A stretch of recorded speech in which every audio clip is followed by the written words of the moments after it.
বৈশাখ উদযাপনে রঙিন অভ্যর্থনায় সেজেছে কিশোরগঞ্জের হাওর।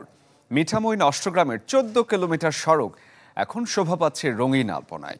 তবে বিশ্বের দীর্ঘতম আলপনা বলে দাবি করা এই শৈল্পিক সৌন্দর্যের ক্ষতিকর প্রভাব ভাবিয়ে তুলছে পরিবেশ কর্মীদের।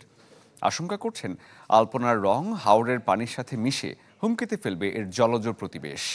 মৎস্য কর্মকর্তারা বলছেন, রঙে থাকা ক্ষতিকর কেমিক্যালে আক্রান্ত হলে প্রজনন ক্ষমতা হারাবে হাওরের মাছ। খায়রুল আলম ফয়সালের তথ্য ছবিতে ডেস্ক রিপোর্ট। রংতুলির আঁচড়ে সড়ক সেজেছে আলপনায়। হাওরের বুকে এমন শৈল্পিক সৌন্দর্য শোভা পাচ্ছে কিশোরগঞ্জের মিঠামইনের 0 পয়েন্ট থেকে অষ্টগ্রামের 0 পয়েন্ট পর্যন্ত দীর্ঘ 14 কিলোমিটার সড়ক জুড়ে। গিনেস বুক অব ওয়ার্ল্ডে নাম লেখানোর উদ্দেশ্যে আঁকা এই রঙিন শিল্পকর্ম বাংলা নববর্ষের পহেলা বৈশাখে উন্মুক্ত করা হয়। আয়োজকদের দাবি, এটি পৃথিবীর সবচেয়ে দীর্ঘ আলপনা। তবে রঙের কেমিক্যালের কারণে হাওরের মাছ আর পরিবেশ হুমকিতে পড়ার আশঙ্কা থেকে সামাজিক যোগাযোগ মাধ্যমে এরই মাঝে শুরু হয়েছে তর্ক আর বিতর্ক।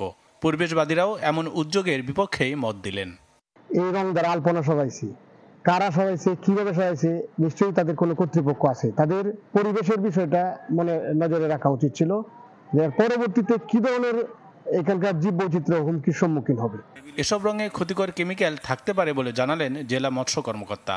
ওই কোম্পানি ছাড়া অন্য কেউ জানে না, বা গবেষণা প্রতিষ্ঠান ছাড়া কিন্তু কেউ বলতে পারবে না যে ওই রঙের ভিতরে ক্রোমিয়াম বা এই ধরনের ক্ষতিকর জিনিসগুলো আছে কিনা। তো যদি থাকে তাহলে এই যে সামনে যে আমাদের দেশীয় ছোটো মাছের যে ব্রিডিং পিরিয়ড আসতেছে, এই প্রজনন করবে এই মাছগুলা, তাদের জন্য নিঃসন্দেহে এটা ক্ষতির কারণ হয়ে দাঁড়াবে। কিশোরগঞ্জ, খুলনা, ঢাকা সহ দেশের 650 জন শিল্পী মিলে এঁকেছেন এই আলপনা।